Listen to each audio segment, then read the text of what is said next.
Recently, How the World Works added a playlist entitled My Annihilation of Thunderfoot. The cute irony being that the last video in the series, that's 1/4 of the entire videos, he had nothing to do with at all. Someone else made it. He has since retitled it, The Video That Thunderfoot Does Not Want You to See. Here's a word for you to get acquainted with How the World Works. Plagiarism. I have several issues with the video. There is, of course, the amusing irony that How the World Works plagiarized video about the invalidity of what he cites as my ad hominem attacks would be ad hominem attacks by his own definition. You're half a step away from calling him Four Eyes or telling him that your dad can beat up his dad. But more than that, when in the very clip that he shows to compare my video to How the World Works, there is a clock in the corner of my video giving people an idea about the rhetoric density. He then compares this to about 15 seconds cut out of two 10-minute videos in which he finds a comparable number of derogatory terms. Many would see this form of cherry-picking as intentionally misleading, as it cuts out 99% of the video and context from which it's clear why I reach the level of disdain that I have for How the World Works. Allow me to make this clear. An ad hominem attack as a logical fallacy is when it is used as a substitute for an argument. Invariably the terms that I use are derived from or are a consequence of presented arguments. And yes, I make no secret of my disdain for someone who engages in actions as antisocial as selling disinformation and conspiracy theories, especially ones which may end up affecting the future of mankind, for cash. The second that North Korea got a missile and was threatening to launch it, we should have bombed the missile site. Period. I think branding this jerk as Captain Stares-a-Lot is both fitting and humorous under the circumstances. Similarly, Misterbusta correctly quotes me as saying that I do not attempt to monetize the Thunderfoot channel, as this could be used as an unfair criticism from suggesting a conflict of interest or some such. And yeah, that does put a fiscal value on the level to which I honour the integrity of this channel. He then suggests that I am a hypocrite due to my criticism of How the World Works. But of course, it is an entirely fair criticism of How the World Works. He is a money-grubbing subscriber whore, and the fact that I do not attempt to monetize my channel to maintain its integrity does nothing to nullify this.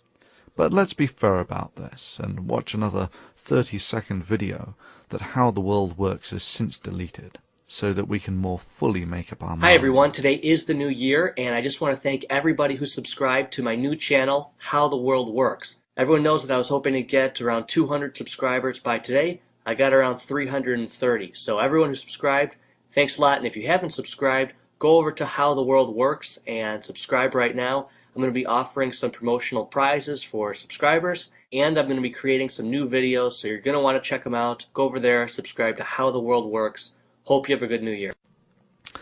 And yeah, his intentions and his motives are relevant. Intentionally making money through disinformation is significantly worse than merely making money through disinformation. You clearly disagree with some of the arguments that were made. Let's take, for instance, slavery. His relation of capitalism to slavery was not only a display of his gross misunderstanding of capitalist fundamental roots, but an abject attempt to pull on the heartstrings of his viewers, despite a completely irrational and non sequitur argument. With respect to slavery, I say that no, by historical observation, slavery can function perfectly happy within society if the society permits it, and it has done so for several thousand years. And yes, the American slave trade demonstrates explicitly that capitalism has no issues about slavery. To say that I misrepresented or misquoted anything here is simply a denial of reality and history. Similarly, claiming this is merely an appeal to emotion is just not true. Its effects are directly relevant today. A brief history of the United States. About 250 years ago, the country was founded with a Declaration of Independence, after which, for about 100 years, slavery and the slave trade were acceptable and profitable in the United States. And yes, profitability is the only metric of success in capitalism. And yes, there are exceptionally brutal elements to this. Look at the practice of slave breaking.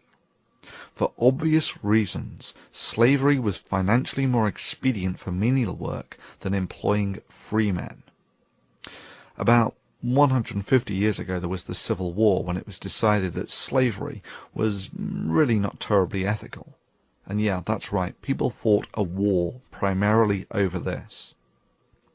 Then 50 years ago there was the Civil Rights Movement, which finally got equal rights for blacks. And even today, the socio-economic scars of this history are graphically visible in the United States. And I speak with the experience of one who has seen more of it than most. You can still walk in many areas of America from a white neighborhood to a black neighborhood and watch the quality of housing drop and the number of people on the streets increase as their wealth decreases. It's visually conspicuous. The only way you can not see it is denial. Well, does anyone have any comments on the effectiveness of the healing of these socio-economic scars in a primarily capitalistic society over the past quarter of a millennium? It's a genuine question with a genuine follow-up. Is the status quo acceptable? And if not, do you have any proposals for the enhanced healing of these scars?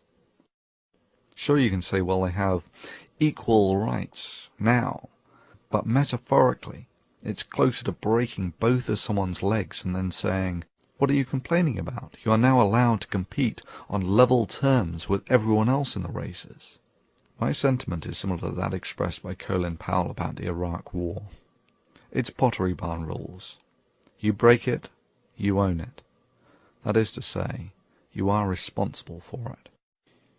Irrespective, to a degree, the argument of the balance between socialism and capitalism is largely superseded by a factor that is more dominant than either of these: knowledge.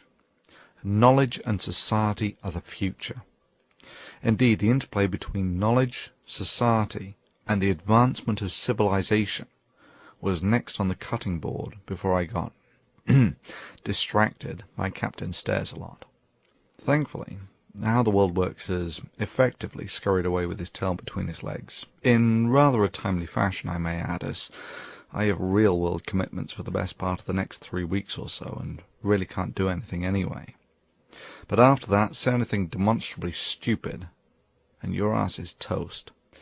But let's summarize the similarities between the poster boy for conspiracy stupidity, that's PCS2, and his global warming conspiracy, and creationists.